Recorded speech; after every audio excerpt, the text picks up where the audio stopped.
Contado por el neuropediatra, episodio 7 de la segunda temporada. Bienvenido a Contado por el neuropediatra, con el doctor Manuel Antonio Fernández. El programa donde aprenderás y comprenderás las claves fundamentales del aprendizaje, la conducta, desarrollo, la crianza y la educación de los hijos, así como sus dificultades y alteraciones, para prevenir problemas y evitarlos detectándolos de forma precoz, para actuar de la forma más adecuada, lo más rápido posible y así tratarlos y corregirlos. Todo esto guiados y acompañados por Manuel Antonio Fernández, el neuropediatra. Y un magnífico equipo de profesionales especializados en neurociencias. Testimonios en primera persona, colaboración de expertos de diferentes ámbitos, algún que otro personaje famoso y todo lo necesario para conseguir tus objetivos parentales. Este programa es para padres responsables e implicados al 100% o al 200% en el proceso de crianza y educación de sus hijos, neurotípicos o neurodiversos, con capacidades habituales o capacidades especiales que quieran algo más para ellos. Para padres luchadores e inconformistas que están dispuestos a darlo todo por su familia, a emprender, a aprender, a esforzarse y a ofrecer lo mejor de sí mismo por sus hijos. Este programa está imaginado, pensado, creado y desarrollado especialmente para ti. ¿Crees que la educación, la crianza y el desarrollo de tu hijo, de tus alumnos y o de tus pacientes se conviertan en un absoluto éxito? Pues con ese objetivo nace la segunda temporada de mi podcast sobre neurodesarrollo contado por el neuropediatra.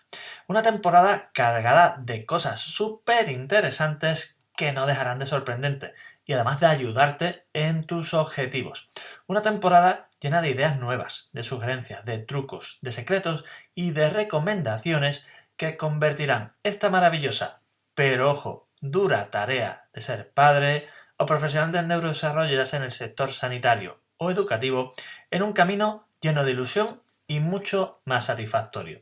Sí, ya lo sé, las cosas no son fáciles, las cosas son difíciles. Son así en casa, en la escuela o en la consulta, pero los años de experiencia que me avalan, alrededor de 20, los más de 11.000 pacientes, 11.278 a inicio de esta temporada atendidos, los más de 3.000 profesionales formados, las investigaciones realizadas y el éxito de nuestro modelo de trabajo van a ser la base de lo que te voy y de lo que te vamos a contar esta temporada.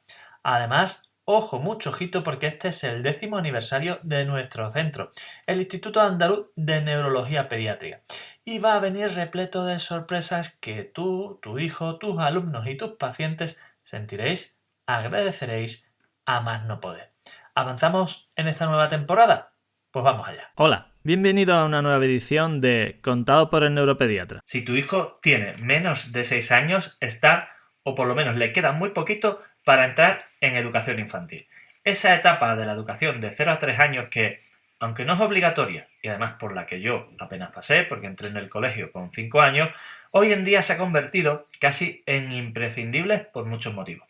El profesor de educación infantil, Dani López, uno de los influencers más destacados en el sector educativo en las redes sociales, nos va a desvelar muchas claves de interés sobre esta etapa tan bonita de la vida de nuestros hijos. Muchos de vosotros me habéis pedido hablar de este tema y aquí te lo traigo, así que atención a la entrevista. Hola a todos, soy Cris Cárdenas, responsable de comunicación del Instituto Andaluz de Neurología Pediátrica, del equipo del doctor Manuel Antonio Fernández, el neuropediatra, como ya conocéis, y hoy estoy muy bien acompañada. Estoy con Dani López, que es profesor de infantil y tiene una de las cuentas educativas más virales tanto de TikTok como de Instagram. Si no me equivoco, vives y ejerces en Madrid. Y hace muy poquito acabas de sacar un libro. Hola, muy Bienvenido, buenas Dani. y muchísimas gracias por esa presentación, que es que da gusto, da gusto. Sí, trabajo en Madrid, trabajo en un centro de pedagogía Montessori y sí, acabo de lanzar mi primer libro ya para mayores, para familias y profesores, docentes o interesados en el mundo infantil y emocionado, la verdad, o sea, todavía como sin dar mucho crédito a estas cosillas que van surgiendo, pero encantado, la verdad, muy, muy, muy contento. Genial. Bueno, felicidades por el libro, porque por redes ya hemos podido ver que te está yendo genial. Y nada, bueno, también decir que no lo he señalado, que aparte de este libro, anteriormente sí que tienes algunos O cuentos sea, infantiles, realmente ¿verdad? mi viaje literario empezó en los cuentos. Empezó con un cuento que pues necesitaba sacar por pues una necesidad de un momento en mi vida. Y a raíz de ahí es como que le pillé el gusanillo. Primero como autopublicaciones, luego ya sí que salió este inicio justo de curso en septiembre, un cuento con Penguin Ujú. Random House, de una niña que desea ir al cole y no entiende por qué los de al lado a nadie parece gustarle. Entonces, como los miedos van cogiendo. Y este ahora ya es, pues eso, mi primer libro ya sin dibujines. Estupendo. Bueno, como ya cuentas, has tenido una trayectoria bastante positiva, podemos llamarlo así. Y bueno, ¿qué ha significado para ti todo este recorrido y el poder ser un altavoz del sector educativo Pues tan potente? no, no tengo ni palabras para describir porque al final, bueno, un poquito como mi inicio en el mundo redes, mundo divulgación, era al final simplemente crearme como un espacio donde yo Ujú, tener mis actividades y mis recursos, pero como para mí, como una biblioteca virtual, porque al final haces cosillas y como que se te olvidan. Luego fui generando ese contenido porque el público le iba gustando, los otros profes me iban escribiendo, se iba compartiendo y dije, ay, pues puede servir. Y al final haber llegado a un punto donde se tiene en cuenta mis palabras o mi manera de hacer las cosas, uno me tiene atemorizado por todos los lados porque dices, qué responsabilidad de las cosas al final que digo y que muestro y realmente busco siempre ese lado pues más cercano, más respetuoso con los niños, pero también más realista.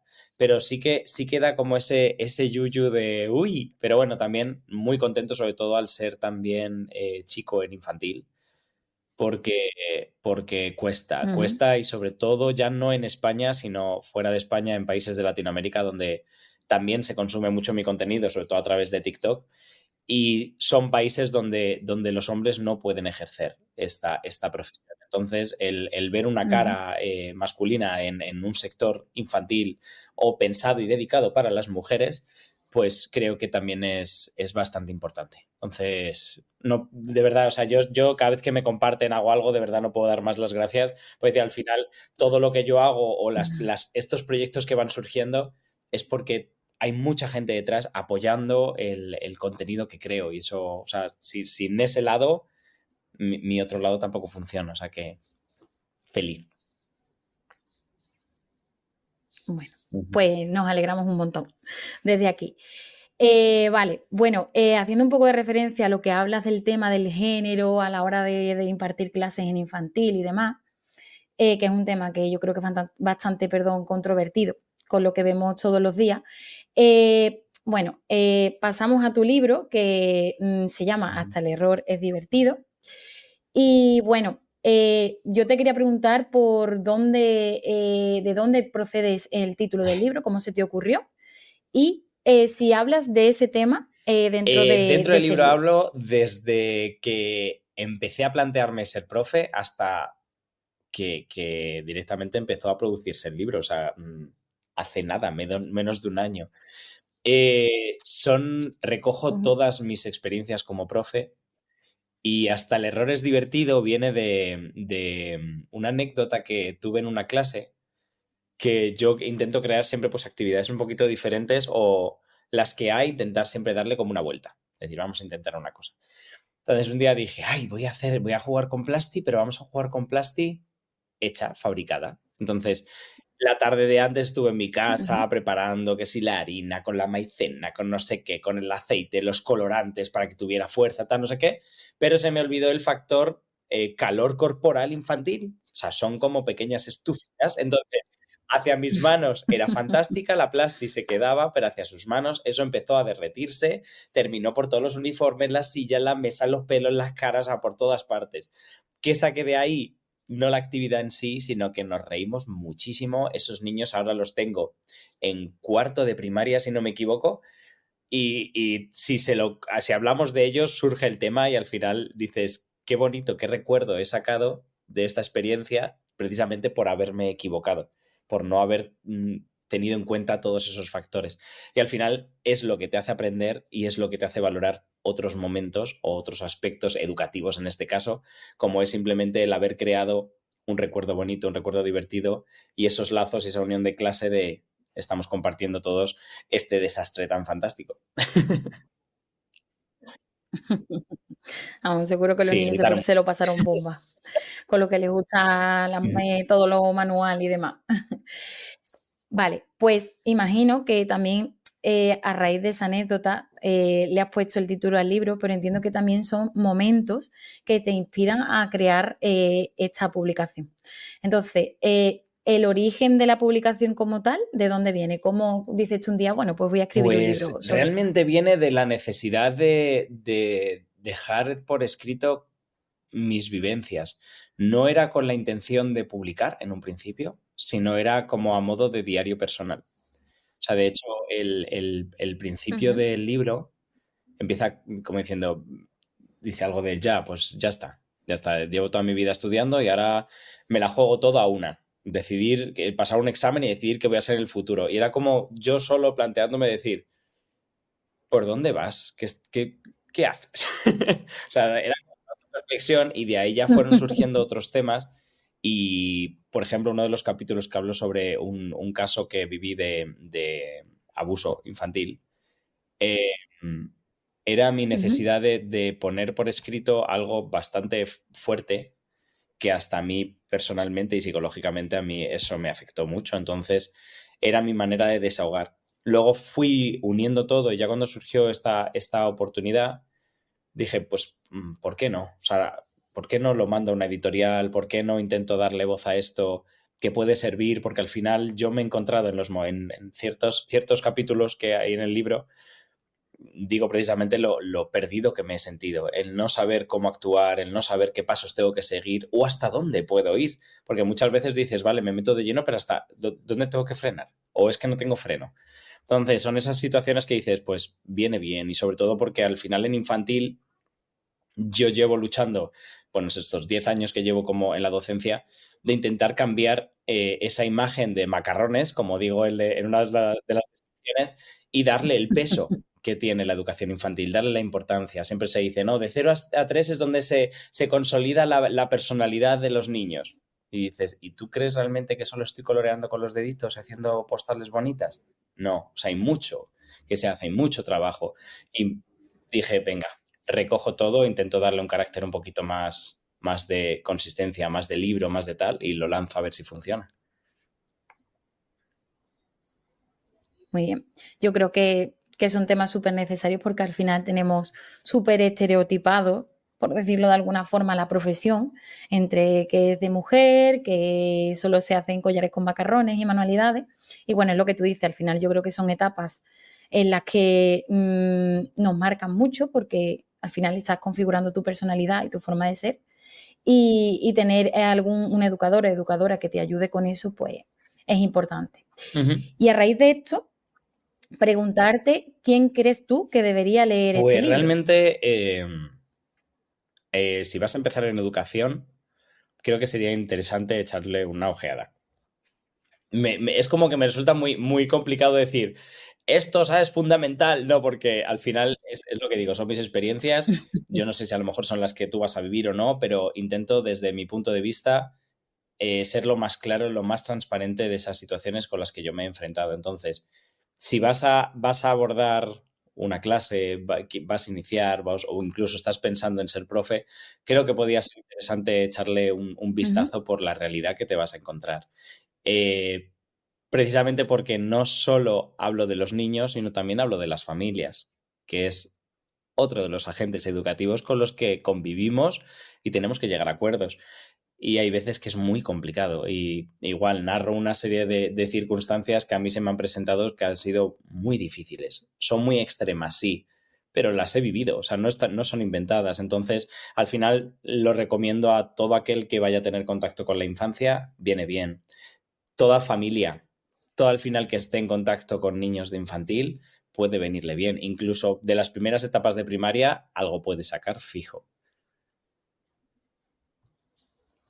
Muy bien, pues ahí es donde yo quería llegar al tema familia, porque, a ver, nosotros al final en el centro trabajamos con familias directamente y siempre hablamos de que existen una serie de agentes dentro del desarrollo cognitivo de los más pequeños. Está el cole, está la familia y está ese proceso de terapia o de intervención que muchas veces necesitan. Entonces, al final trabajamos con todo lo que es el colectivo educativo también. Y yo siempre he creído que estamos muy conectados, el mundo del neurodesarrollo, con el educativo al final. Entonces, hay un tema que nos llega muchísimo al centro y es el tema de la relación familia-colegio, que es precisamente a lo que has hecho referencia. Entonces, a lo que voy es a que las familias se quejan mucho de que a veces tienen dificultades para la comunicación con el cole, que no saben cómo hacerlo, qué herramientas utilizar. Entonces, a mí me gustaría, desde tu experiencia, ya que has sacado el tema, ¿por qué pasa esto? ¿De dónde crees que viene Creo todo que al esto? final, y es una tendencia en algunos casos en aumento, y es que se crea una relación casi como de lucha, como siendo claro, como un aspecto como de soberbia de decir yo sé más que tú porque al final es mi hijo y yo sé más que tú porque yo soy su profesora. Entonces no se llega a hacer equipo y al final es fundamental. Yo, por ejemplo, la primera charla que tengo con los padres, les digo que lo primero que tienen que hacer es confiar en mí, que si no confían, realmente está todo perdido. Les abro todos los canales comunicativos que puedo, decir, podéis hablar conmigo en cualquier momento y les digo, en la salida sin niños, o que venga tu mujer, tu marido, quien sea, que coja al niño, se lo lleve y hablamos juntos. Un email, una llamada de teléfono, una tutoría, o sea, lo que necesites, pero sobre todo necesito que confíes. Y les digo tal cual, digo, porque vosotros sois un 50% de esto y yo soy el otro 50%. Os guste más, os guste menos. Somos 50-50. Al final conmigo están 8 horas y con vosotros al final que están 4 de lunes a viernes. Pasan mucho tiempo conmigo. Entonces necesito que haya esa comunicación. Y sé que hay casos, porque sí que me escriben en redes sociales de decir, me pasa esto, hablo con mi tutor, con el tutor de mi hijo, de mi hija, y es que no me ayudan. O sea, como que ese profesor no quiere comunicarse. No sé la situación real, al final sé lo que me está contando una parte y no puedo hacer juicio directamente, pero lo que yo a ellos les digo es decir, si tú no sientes que el tutor te está escuchando, vete al siguiente, vete a una coordinación, que la coordinación no te está escuchando, vete a una dirección, o sea, tienes como varios pasos que puedes ir. Muchas veces las familias encuentran violento el decir, ¿voy a saltarme al tutor para hablar con dirección? Sí, al final de quien estamos hablando es de tu hijo, ¿vale? O sea, como ya me lo tomé yo, ya es diferente, yo ya tendré mis charlas internas con el equipo, con lo que sea, para ver si a lo mejor efectivamente yo no estoy cumpliendo con mis funciones y yo no estoy abordando esa conversación como debería abordarla. Pero tú al final tienes que hacer lo que tú te sientas más cómodo. Y si tú necesitas esa información, búscala. Al final es que si no la buscas, vas a estar tenso porque no sabes qué se está haciendo con tu hijo o cómo se está abordando algo. Te va a crear un malestar. Ese malestar al final se lo metes a tu hijo y tu hijo viene a clase. Y tu hijo viene a clase disgustado y va a afectar en sus redes sociales, perdón. En sus relaciones sociales. Va a afectarle anímicamente, va a afectar de muchísimas maneras. Al final es un círculo horrible del que hay que buscar alguna solución. Cuesta, pero también te digo, es lo que te decía al principio, hay familias que te encuentras que es imposible que confíen en ti. Imposible. O sea, por más que tú lo intentes, por más que tú intentes hablar, intentes buscar un canal, te reúnas 20 millones de veces, da igual. Y es precisamente el caso del que hablo, de una madre que incluso me llegó a echar en cara que yo no estaba hablando lo suficiente cuando tenía emails de 3 folios, sin exagerar, diarios, que contestaba de manera diaria. Tuve una media de unas 4 o 5 tutorías por trimestre, hablando incluso con el departamento de coordinación, hablando incluso con dirección, incluso generando reuniones grupales de clase para abordar aspectos comunes. O sea, más no pude comunicarme y esta familia decía que yo no me estaba comunicando. O sea, que luego también está esa parte y también como profes tenemos que protegernos de decir, yo estoy haciendo mi trabajo, tú no lo estás percibiendo, quieres más, yo lo siento, no puedo darte más, ya es una cosa tuya, que tienes que gestionarte tú. Entonces, pues, es complicado. Realmente las relaciones familiares es muy difícil y al final es que también hay que pensar que en mi caso yo, por ejemplo, este año soy tutor de 20 niños. Esos 20 niños cada uno tiene su familia. Cada uno tiene una manera de ver las cosas, de entender la educación, de entender el crecimiento de ese hijo o espera ciertas cosas. En cierta manera, la labor mía es intentar unificar esas familias. Y hay veces que es imposible. Es bastante imposible. Pero bueno, siempre que haya una buena intención por ambas partes, se puede intentar llegar. Y si no, pues eso. Hay yo creo otros pasos que se puede llegar. Incluso me han dicho, dice, es que no quiero cambiarle de colegio, pero a lo mejor le viene bien. Pues es que a lo mejor la razón es esa. Y esa es la mayor solución a todos los problemas que tienes. No, es difícil. Claro. Bueno, es complicado, pero bueno, yo creo que para las familias y los profes que nos estén viendo, al final, como siempre digo, la base es la comunicación de todo y a veces tenemos también que sentarnos y ser un poquito empáticos y ponernos también en la piel de tanto del profe como de la familia, como tú estás hablando. Al final somos cada uno de nuestra madre, nuestro padre y tenemos una forma. Entonces, yo considero eso, que hay que ser un poquito más, ceder un poquito más hasta cierto punto, como también ha señalado. Pero bueno, es que es una problemática que es real porque, ya te digo, es una de las cosas que más vemos por aquí. Entonces, vale, a raíz de eso, otra de las cosillas que quería preguntarte es si este problema a nivel comunicativo con la comunidad educativa y las familias se hace aún un poco más grande cuando hablamos de niños con necesidades específicas. Es que ahí entra en juego la propia adaptación de la familia a darse cuenta de ese diagnóstico. Entonces si con el resto de familias eres empático, con estas familias es una labor, es el triple, es bestial. Lo que necesitas tú de respirar, incluso aguantarte tus propias frustraciones de decir, es que es obvio, por Dios, entender esto, porque en cuanto lo entendáis vamos a ir mucho más rápido, vamos a ir mucho mejor y vamos a favorecer. Pero no es posible. O sea, tienes que respetar también los tiempos de la familia. Entonces, yo lo que me he encontrado y mi experiencia me dice que cuando nosotros detectamos algo, en 3 años es una negación absoluta y se nos ponen como en contra, no aceptan. En 4 años comienzan a escucharte y en 5 años son ellos los que te piden ayuda. O sea, necesitan ese proceso. Rara vez te encuentras con familias donde tú detectes, ¿eh? Otra cosa es que ya vengan con un diagnóstico. Ya sí, está claro. Mucho hecho de conciencia de lo que ocurre y es otro funcionamiento. Pero digo, cuando tú detectas algo, el proceso es ese, porque es como que, claro, nosotros al final es mucho más fácil detectar ciertas cosas porque cuando vienen a clase tú les ves en grupo y rápido haces tú dices, hay algo.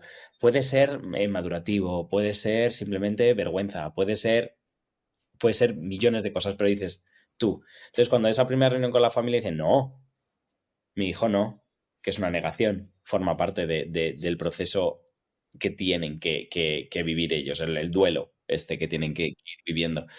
Pero lo que se necesita en estos casos, muchísima empatía, muchísima escucha, o sea, sobre todo en estos momentos es escucha absoluta, de decir, yo me siento y suéltalo, suelta, habla, llora, reímos, lloramos juntos y poco a poco vas haciéndoles entender cuál es el camino, pero de dosis muy chiquititas. Es como intentar llevártelos a tu terreno casi sin que se den cuenta, pero informarlo desde el proceso. Es curioso, pero al final, si yo de primeras voy muy serio, muy tal, muy contundente de no, porque mira, escucha, le pasa esto. Entonces, tienes que hacer es como puf, cuánta información. Primero me estás diciendo que a mi hijo pasa esto, que tenemos que hacer una serie de test y encima que tenemos que empezar a funcionar así y adaptarnos todo. No, demasiado. Entonces, sobre todo es hablar mucho y te lo niegan. Entonces, tú acompañas esa negación, dices, vale, pero ¿qué te parece si aunque en tu casa no, aquí sí. ¿Qué te parece? En tu casa, por ejemplo, no trabajes con pictos, pero yo aquí en el cole, por ejemplo, voy a ilustrarle todo para que entienda con calendarios, porque aquí de momento es cómo está funcionando y le está ayudando. En casa a lo mejor no, porque ya se sabe los espacios y las rutinas, pero aquí en el cole le está favoreciendo muchísimo. Entonces, claro, dices, vale, ya te he metido picto, rutina, agenda. Ya tengo algo, ya he sembrado un algo, pero es difícil y sobre todo es eso, a nivel de profe, dices, jope, muchas veces, y me está pasando, por ejemplo, este año, dices, qué pena, cuánto podría yo sacar y cuánto podría avanzar si contase plenamente con ese apoyo. Entonces, muchas veces dices, trabajas al final con tu propia frustración de decir, no depende de ti, esto no depende de mí, el que este niño avance. Yo voy a hacer todo lo posible, pero sin eso no puedo llegar al objetivo que a mí me gustaría llegar, pero voy a llegar al objetivo al menos de que entiendan cómo va. Suficiente, hay tiempo, hay una vida por delante, hay mucho tiempo. Exacto. En ese sentido, yo creo que sí es importante reseñar esa parte de la aceptación del diagnóstico, porque obviamente no es lo mismo, pero digamos que es extrapolable a cuando las familias trabajan con el equipo de neuropsicología del centro.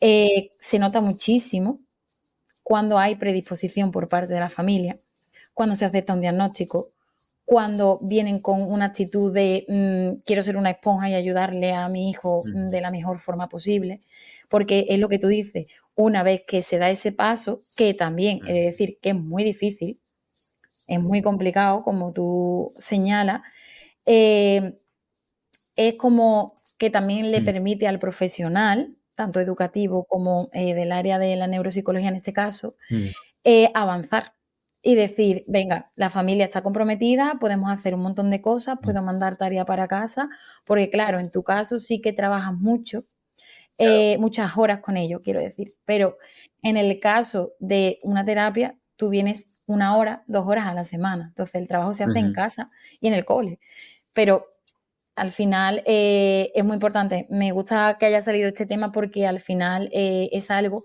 de lo que a veces no somos conscientes, no tenemos tampoco por qué saberlo, pero bueno, por eso mismo hacemos este tipo de entrevistas y este tipo de contenido para que los papás y las mamás pues aprendan y bueno, abramos todos un poquito la mente y la perspectiva y vayamos a Yo mejor. apuntar en esto, si escuchan, al final, si están escuchando familias que tengan esas dudas, echarnos para traer un diagnóstico siempre puede pasar, pero al final hay que pensar que todos estamos para ayudar. O sea, en ningún momento, ningún profesional vamos a ir a repercutir negativamente en sus hijos. No buscamos eso, no buscamos hacerles la vida más difícil.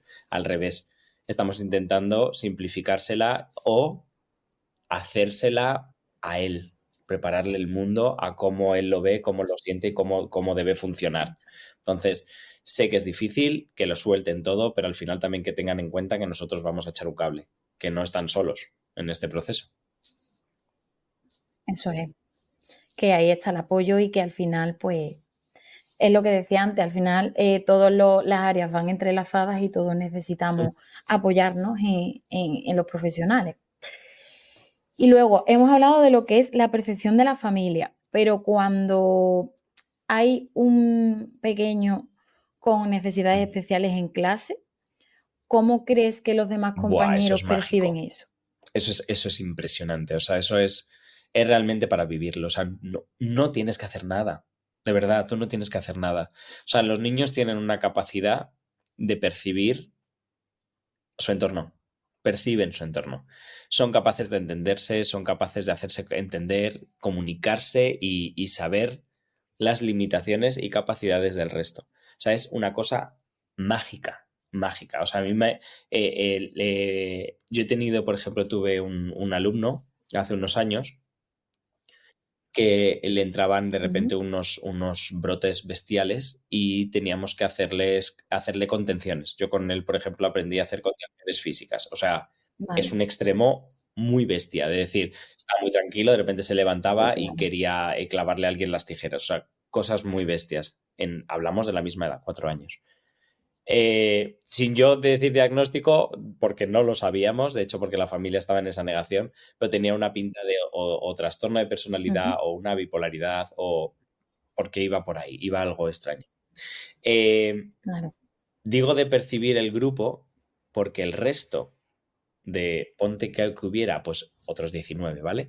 19 niños escuchando un cuento, o sea, yo con el libro diciendo, eras una beta, no sé qué, no sé cuánto, y al mismo tiempo tenía a su compañero entre las piernas, yo con el brazo intentando contenerle para que no se hiciera daño y no me hiciera daño, y el resto, por mucho que él estuviera gritando y armando la de San Quintín, el resto estaba escuchando el cuento y estaban relajados mirando, porque entendían que a él le estaba pasando esto, asumían perfectamente, comprendían, era como, bueno, necesita ahora mismo esto, está gritando, vale, yo tengo que estar a lo que tengo que estar. O sea, una capacidad de concentración impresionante. Eso. Y en clase les ves a lo mejor que un compañero no es capaz motrizmente de ponerse los zapatos, rápido van y le echan un cable y se los ponen.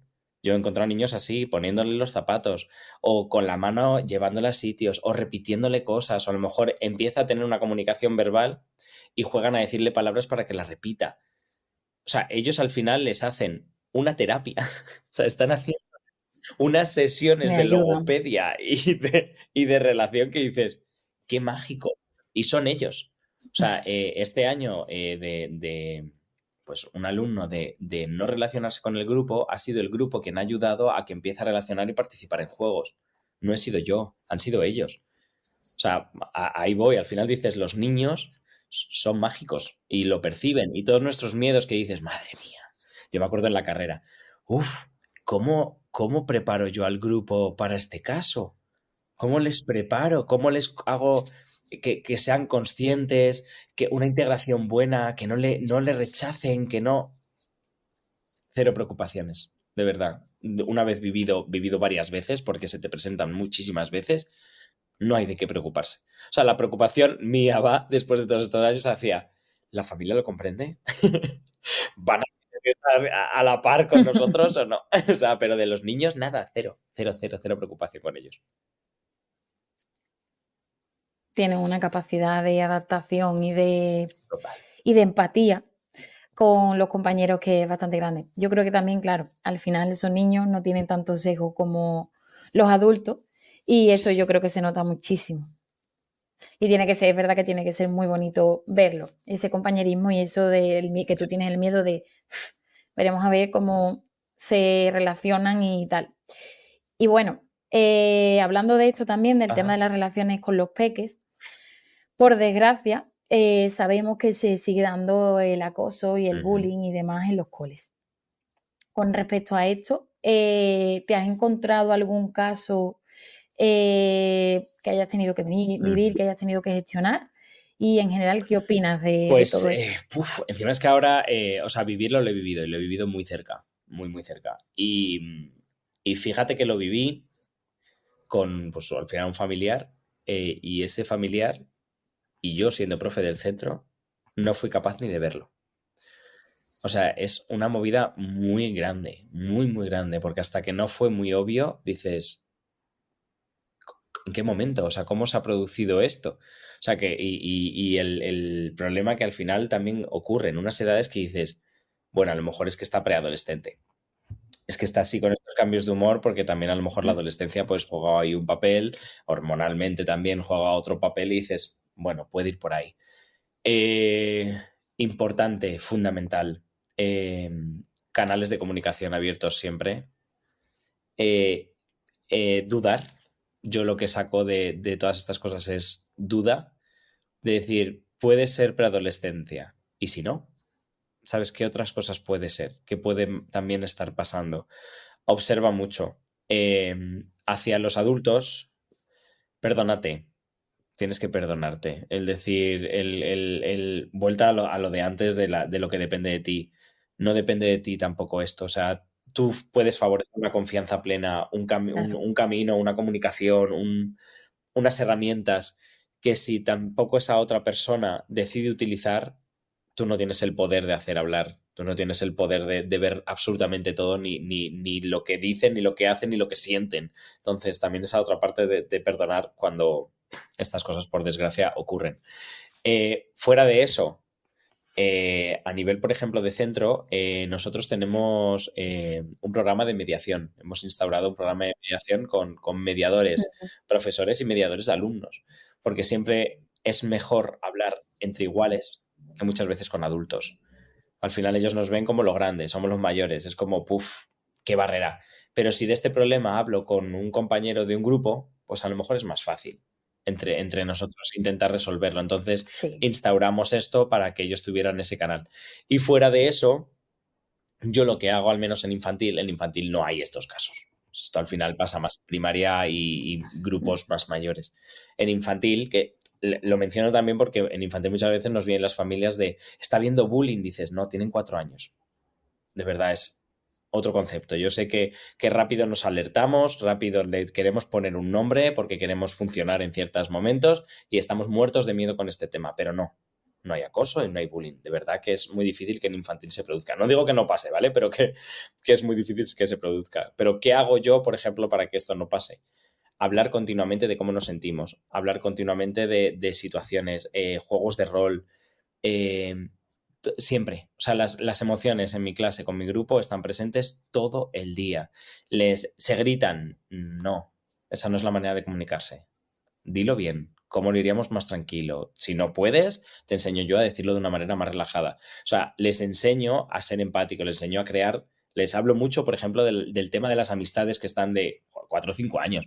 Es que no es mi amigo, es que tal, no sé qué, no cuánto, no sé qué. Y le digo, fantástico. Digo, es que no tenéis por qué ser amigos. Digo, pero sí que tenéis que ser compañeros. Digo, y eso es importante entenderlo. Digo, cada uno puede tener las amistades que quieras. Digo, incluso a lo mejor en el cole no tienes amigos y los tienes fuera en el parque o en tu urbanización. Tienes tus mejores amigos. Ahora, aquí no significa que les trates mal, porque somos compañeros. Entonces, hago muchas dinámicas y muchos juegos con ellos donde todo el grupo tiene que echarse un cable, todo el mundo tiene que escucharse, todo el mundo tiene que buscar la manera de llegar a un fin ayudándose. Entonces, eso les hace ser conscientes de que existen más y que también pasan por lo mismo que ellos. Entonces, cuando se sienten mal, lo verbalizan dentro de un grupo donde es el resto de compañeros quien les echa un cable. Te estoy aportando la solución y aparte también estoy escuchando tu problema, que seguramente a mí me pase. Entonces, es importante desde edades muy tempranas ir hablando de esto, para cuando lleguen estos momentos, sobre todo tengan la fortaleza de verbalizarlo. O sea, yo, por ejemplo, les pico mucho. Yo es que en fin, es un circo. Yo les pico un montón para que me contesten. Quiero que se defiendan, quiero que aprendan a defenderse. Por ejemplo, el otro día, soy bueno con ellos, ¿vale? Desde aquí lo digo. Pero el otro día no sé qué pasó. Estaba en el comedor y tenía 2 alumnas de 5 años y había pisado una miga de pan. Digo, ¡ay! Que se me ha ensuciado la zapatilla. Digo, límpiamela. Y me mira y dice, no, límpiatela tú. Digo, ¿qué no? Digo, limpiarme vosotras la zapatilla. Y dice, no, te la limpias tú. Digo, o sea, que yo me limpio mi zapatilla. Digo, muy bien. Digo, pues ya nos limpio el culo. Dice, nada. Y me dice, pues nos lo limpiamos nosotras. Digo, di que sí. Digo, contéstame. Si algo no te parece bien, contéstame y no pasa nada. Y sobre todo, igual que les abro ese canal de poder replicarme, me gusta también mucho pedirles disculpas. Me encanta. O sea, me encanta equivocarme para decirles, oye chicos, pues mira, ayer os hablé fatal, no tenía por qué y os pido perdón. Para que también vean que existe esa posibilidad de equivocarnos, de rectificar, que estamos a tiempo, que podemos hacerlo, que hay otras maneras y que nadie es más que nadie, ni un mayor. No, los mayores nos equivocamos. O sea, creo que hay que hacer mucha educación emocional para que cuando pasen estas cosas que pueden pasar, y encima ahora con todo el tema digital, pasan 24 horas del día, que es la movida, porque antes si había bullying se terminaba a las 5, se terminaba a las 2, a la 1:30 donde terminas el colegio, pero ahora sigue en casa. O sea, no para, es mucho más bestia de lo que había antes. Y es muy importante, yo creo, todo ese camino. Me enrollo un montón. No pasa nada, es maravilloso que nos cuente todas estas cosas porque es la idea. No pasa nada, no te preocupes. Bueno, ya que has sacado el tema de la tecnología, me imagino que estarás al tanto del grupo de WhatsApp de los padres que surgió por el tema del móvil y demás. Nosotros es verdad que desde el centro queremos lanzar, porque el año que viene hacemos, es el 10º aniversario, perdón, del proyecto, y queremos lanzar una campaña para trabajar un poco el buen uso de los dispositivos electrónicos, porque además ya no es solo bullying, ya es todo lo que acarrea a nivel cognitivo, a nivel conductual, y etcétera, etcétera. Entonces, ¿qué opinas del tema del móvil? Es que va fatal. O sea, es horrible.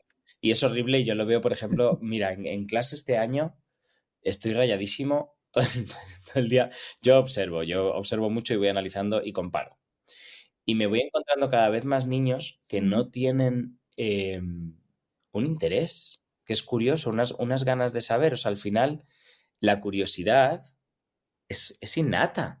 Nosotros somos curiosos por naturaleza. El querer, el a ver qué pasa. Y voy notando que esa curiosidad cada vez va más en picado. Veo cada vez más niveles en clase totalmente dispares, y lo veo mucho en relación a luego en casa qué se hace. También te digo, tanto a nivel tecnológico como a nivel de vamos a machacarte, porque si te machaco mucho a nivel de sobreestimulación es mejor. No, yo creo que la sobreestimulación va a ir también a esos dispositivos móviles. O sea, es como que demasiada información también para las familias. Quiero hacer todo lo que me dicen los vídeos de Instagram y también lo pongo. O sea, que hay varias ramas dentro de esa tecnología que habría que ver. Pero nosotros al final estamos convirtiéndonos en parecemos actores, porque cada vez tenemos que buscar maneras de llamar más su atención, de crear cosas más espectaculares para intentar captarles. Los periodos de concentración antes eran amplísimos y cada vez cuesta más llegar a un punto donde sean capaces de hacerlo. Dice, es que ahora mismo vale, puedo permitíroslo, pero dentro del cole al final también nosotros estamos entrenando a esos niños para que vayan ampliando su concentración de cara a una lectura, una escritura. Hay exámenes, hay lecciones que tienes que estar y prestar atención. Lo siento, esto es así, el sistema educativo es así. Entonces, ya no solo eso, pero antes, por ejemplo, mira, algo curioso. Con el tema de la concentración, ¿vale? Y con el tema del final, estamos muy atados a los vídeos de TikTok y nuestra capacidad son de 15 segundos, si llega. Esta es nuestra capacidad y es lo que hay. Sí. Antes yo me acuerdo que yo iba al cine de verano cuando era pequeño, te ponían la película, te sentabas y te la veías entera. Ahora tú le pones una peli y muchos te dicen, es que no me aguanta ni una película. Que dices, vale, tampoco le entrenes para verla entera, ¿vale? O sea, no hace falta que le fuerces de, venga, vamos a verla. Pero me resulta también curioso el por qué antes sí y ahora no. Y es porque estamos muy acostumbrados a que o son estímulos rápidos, hay mucho efecto y dura poco, o escucha otra cosa, vamos a otra cosa, no me interesa. O sea, o sea, y lo llevo a todo, o sea, eso lo llevo incluso a clase. Antes yo podía plantear una actividad que se podía desarrollar y dilatar en el tiempo muchísimo, y ahora rápido es como termino, ya he terminado. Bueno, pues sigue un poquito más. Ya, no, que siéntate, sigue un poquito más. O sea, se va a todo. Y luego el tema de sueño. De repente nos dicen niños que se están acostando a las 11:30. Que dices, ¿cómo es posible que esté acostado a las 11:30? No tiene ningún tipo de rutina de sueño. De repente, como no hacemos la rutina de sueño bien, nos estamos encontrando a familias que les están dando unas gotas para dormir mejor. Digo, ¿cómo que les estás dando unas gotas? Sí, o sea, directamente vas al medicamento. ¿Por qué? Porque no has ayudado a una buena higiene del sueño. ¿Por qué? Porque estamos atados a esto y al final mi cerebro, cuando me voy a dormir, tengo el cerebro a 200. El niño a lo mejor parece cansado, pero su cerebro lo acabas de activar con la pantalla. Y que eso es imposible hacerle dormir. O sea, necesita otros estímulos y otra rutina. Entonces, es un tema... Es un tema muy complicado. Y es verdad que eso, que afecta a muchas áreas, como estás diciendo. Y el tema del sueño, bastante. Porque al final está visto y comprobado que todo el tema luz, pantallas y demás antes de dormir, niños y adultos, no deberíamos. Pero claro, es lo que dice, al final también ya volvemos que si las adicciones, que si tal, que si juegos, que si sobreestimulación, que es que si papá o mamá lo está haciendo, yo también lo hago. En fin, ya es un bucle en el que se entra y es muy complicado. Pero es verdad que a ver qué es lo que ocurre con este tema, porque cuanto menos yo creo que el Claro. tema de normativas y demás sí que O sea, sería habría que regular interesante. algo O sea, sí que al porque está final siendo hay que complicado. entender que ellos han nacido en un mundo tecnológico y eso es así. Entonces, es Exactamente. importante esa educación en ese aspecto. Al final también es que están enseñando profesionales que no han crecido con esa tecnología a niños que son tecnológicos. O sea, entiendo esa barrera al final generacional, pero Eso por es. eso muchas veces yo cuando hablo de este tema no me gusta criminalizar la tecnología porque es fantástica lo que tenemos. Hay que enseñar No, en ese claro. buen uso y en no toma, te lo doy el teléfono y haz lo que quieras. No, no, es Haz una lo que quieras, herramienta eso muy es. buena, pero también bastante peligrosa. Vale. Bueno, y hablando de tu labor como profe de infantil, si tuvieses que destacar, bueno, has dicho muchas cosas curiosas de los pequeños, pero si tuvieses que destacar algo que sea lo que más te sorprende de los niños, ¿qué sería? Yo creo el momento que descubren que son capaces de hacer algo. Eso es muy bonito de presenciar, pero a nivel de todo. O sea, por ejemplo, en lo más absurdo, como por ejemplo aprender a hacer esto. Da igual. O sea, de repente cuando tú les ves la cara que has descubierto hacer esto, es algo fortuito que de repente ya coge su cerebro, entiende el proceso que tienen que hacer los dedos, flipan y de repente es como, ¡buah, chaval! ¿Cómo he podido hacer eso? Pero yo eso he llevado, por ejemplo, incluso ahora tengo en 4 años, estamos enseñando los sonidos en inglés, los sonidos de las letras, sus fonemas. De repente le digo una palabra, la escribe y empieza ¡oh! Like Danny, like drum, de repente es como su cerebro hace clic, clic, clic, clic, clic, y dices, ¡ostras! Que está todo conectado. Entonces yo es que les ves y eres capaz, yo sí digo, cuando pasa estas situaciones, de mis compañeras lo decimos, digo, míralas, digo, es que puedes escuchar el cerebro, eres capaz de escuchar ahora mismo los engranajes y todo uniéndose. O sea, es muy chulo de ver, pero es chulo de ver sus reacciones. Eso me encanta. Claro. Esa es la Total, capacidad esa de sorpresa y de total, inocencia total. también, ¿no?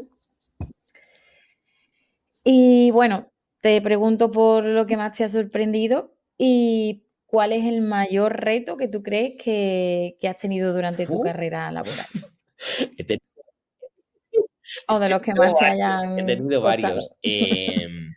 A ver, el más desagradable que viví es el caso ese que he comentado anteriormente, porque Ujú, una parte de la familia, quien estaba produciendo eso, intentó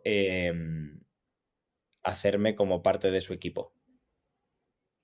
¿Vale? O sea, intentó ujú, tener en mí una figura de confianza. Y mi postura, por mucho que yo tuviera mis opiniones, tenía que ser totalmente imparcial.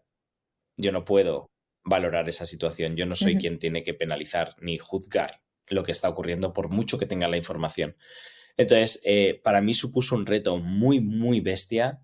Uno, sentar a ese familiar delante y decirle lo que estaban diciendo. Decir, oye, tu hija, tu hijo, me ha dicho esto. Me ha dicho ta, ta, ta, y utilizar palabras muy bestias, muy, muy bestias y muy desagradables. Entonces, tener que eso, decírselo a la persona que estaba produciéndolo, da miedo, da miedo. Da miedo porque dices, no sé tu reacción y fuera de eso tengo que intentar ser lo más neutro por mucho que por dentro yo tenga una rabia enorme, enorme, porque sé perfectamente, conozco a tu descendencia y sé que no me están mintiendo, lo sé por cómo se me estaba, cuando pasó esa situación, como a mí me lo dijeron. Pero yo tuve que intentar ser muy neutro y es muy difícil, eso es muy difícil, mantenerte plano, o sea, mantenerte plano y decir, mira, yo estoy aquí para contarte esto, yo no te juzgo, yo no valoro, simplemente te transmito. Ahora también te digo, esta información va a asuntos sociales y son ellos quienes van a empezar a tomar los trámites correspondientes. Entonces, esa situación, sobre todo, viene bien también hablarlo de decir, has visto, ¿no? En qué punto está el collar de macarrones y dónde estoy yo ahora mismo. Y esto es lo que te vas a encontrar. Esto no. De verdad que esto no. Yo no recorto y pego todos los días. Te encuentras esto. Es muy, muy duro. Pero tienes que intentar en esos momentos ser, no sé, o sea, tal cual, ser plano. Ser neutro Neutral y muchas y ya veces está. yo en un punto llegué a decir eso, decir, yo puedo tener mi valoración, yo puedo tener mi juicio, pero yo no soy quien toma cartas en esto. Da igual, o sea, puedes venir a llorarme, puedes estar llamándome todas las tardes para intentar encontrar en mí un confidente. Yo no quiero porque no es mi papel. Entonces, eso es muy duro. Eso fue un reto bestial. O sea, las clases son fáciles. Pensar, de verdad, Debe pensar ser difícil. materiales, pensar actividades, pensar proyectos, súper fácil. No tiene nada que ver. Estos son los retos donde te encuentras los problemas de educación. O que te vienen igual familiares con un problema serio en casa y tú tienes que en el cole intentar ser esa parte positiva, esa protección. Es decir, yo aquí voy a crearte Claro. el ambiente perfecto para ti. De verdad, para que tú sientas amor, sientas cariño, te sientas protegido, te sientas que aquí, aunque en casa no te escuchen, aquí te voy a escuchar y te voy a creer cada cosa que me digas. Eso es, Sí, al final es crear un espacio eso seguro es. también para los pequeños. Vale, pues Ujú. ahora me gustaría, si te apetece, que nos dejes tanto algún consejo para los profes que nos vean y algún consejo para la familia, desde tu perspectiva Vale, de profe infantil. como profes, y yendo al libro, diré que no tengáis miedo en equivocaros, que vais a disfrutarlo un montón, que de todo se aprende y que no tengáis miedo a liarla en una clase porque no pasa nada. O sea, al día siguiente vamos otra vez y volvemos a empezar desde cero. Cada día es nuevo y hay que tomárselo así. En todos los aspectos, cada día es nuevo, cada día tenemos nuevas oportunidades. Que si dudan, que acudan a su equipo, que no están solos, que hay un equipo y si no, vuelta a redes sociales, hay un claustro de Instagram fantástico, que hay perfiles magníficos que pueden ayudar y acompañar y es la bomba. Entonces, jamás vas a sentirte perdido. Y a las familias diré que cuando habéis elegido el cole para vuestros hijos, hay que hacer un salto de fe, confiar en que va a ir todo bien y si hay dudas, abordarlas de la manera más respetuosa posible, que al final es lo que he dicho en un principio, que nosotros estamos para ayudar. Y si consideráis que no se está ayudando, siempre hay otros centros a los que se puede acudir y otras vías que poder hacer las cosas. Pero al final tenemos que intentar llegar al punto donde ser un equipo, porque todos miramos por el mismo bien. Eso es. Pues un montón de gracias. Seguro que la familia y profes y futuros profes que nos vean te lo van a agradecer. Y bueno, para terminar, vamos a hacer una ronda de preguntas rápidas, ¿vale? Que lo que nos gustaría es que nos respondas con respuestas cortas y que se lo hacemos a todos los entrevistados, ¿vale? Por conocer un lado un poco más divertido o un poco más personal de vosotros, ¿vale? Bueno, pues Café. primero, ¿café o té? Vale. ¿Mar o montaña? ¿Lectura o deporte? El deporte es bailar, deporte. Vale. ¿Comida favorita? Comida favorita, realmente todo lo dulce. Vale, ya somos dos. ¿Y una anécdota que nos puedas contar que te haya parecido divertida con los peques? Ay. A ver, os he contado la de la plástica, que con esa me partía de risa. Sí. Ay, ahora mismo me... También, a mí me pareció muy curioso Sí. un reel que subiste de que le decía a los niños que te ibas Ay, del pobres cole míos. para la Navidad. Ay, mis chicos. Me hizo Pero mucha eso era, gracia, la por verdad. ejemplo, para ver la importancia de qué es lo importante en Navidad. Lo importante era estar juntos y no estas Sí, cosas. claro. Pero hay mis chicos, pobrecillos, los veo un montón. Pero, Sí. si ves ese vídeo, siento que esto no sea corto, perdón. Esta respuesta no va a ser corta. Si ves ese vídeo, No son pasa niños con nada. los que he trabajado ya, están en 5 años. Este es mi tercer año con ellos y en vez de sentir de pena de decir, ay, Dani, no, empiezan, ay, bueno, pues podemos hacer esto, puedes decir al propietario que venga, rápido buscan soluciones, y es que eso es lo fantástico. Pero divertidas, Sí. esa, o sea, la más divertida yo creo que sí, o sea, es que Cada cada día pasa algo y cada día yo termino muerto de risa. O sea, el tema de anécdota, venga, rápida. El día que cogí las pajitas, se las puse en los sobacos, tenían que soplar simplemente para reírnos, empezaron a hacer pedorretas, fliparon. Bueno, pues muchísimas gracias por la entrevista, por abrirte a contarnos un poco cómo es el día a día siendo profe, contarnos trucos, contarnos perspectivas y querer participar en esta serie de entrevistas que hemos sacado desde el neuropediatra.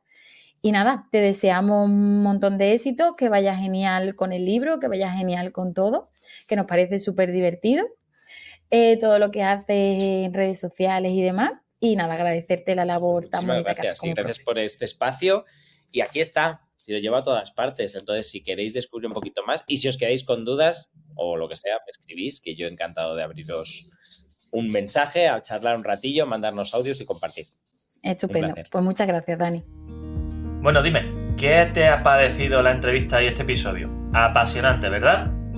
Pues si, como te decía en el episodio inaugural, te emociona y te hace vibrar la posibilidad de convertirte en referente en tu área dentro del sector del neurodesarrollo, ya sea como padre, como educador, como sanitario o como terapeuta, para liderar este movimiento y ayudar a tu hijo, a tu alumno o a tu paciente en su proceso de educación, crianza y desarrollo, estás más que invitado a este ilusionante camino. Únete a nuestra comunidad y difunde nuestro mensaje. Hazlo llegar tan lejos y a tanta gente como puedas. Padres, amigos, compañeros, grupos de WhatsApp, redes sociales, te lo agradecerán, te lo garantizo. Y si quieres profundizar en alguno de los puntos que tratamos en este podcast o necesitas ayuda para la evaluación, el diagnóstico, la terapia o el tratamiento, ya sea presencial o online, de problemas de aprendizaje, conducta, maduración, desarrollo, relaciones sociales o autoestima, y también para situaciones específicas como el TDAH, la dislexia, las altas capacidades, el retraso madurativo, el autismo, las PERS, la epilepsia, la migraña o los trastornos del sueño, ponte ahora mismo en contacto con nosotros en elneuropediatra.es, donde además también encontrarás cientos de artículos de gran claridad, de gran información y de gran relevancia sobre estos temas y, algo aún más importante, guías de orientación para familiares de apoyo en el camino de estos procesos. Y además, me tienes en YouTube, en Facebook, en Twitter o X, como se llama ahora, Instagram, LinkedIn y hasta TikTok. Y por si fuera poco, estamos también en nuestro canal de difusión que acabamos de abrir y que estamos desarrollando y que desarrollaremos a lo largo de esta temporada en WhatsApp. ¿Qué más se puede pedir? Pues no te preocupes, porque evidentemente no vas a tener problemas para encontrarnos. Un fuerte abrazo y hasta el próximo episodio.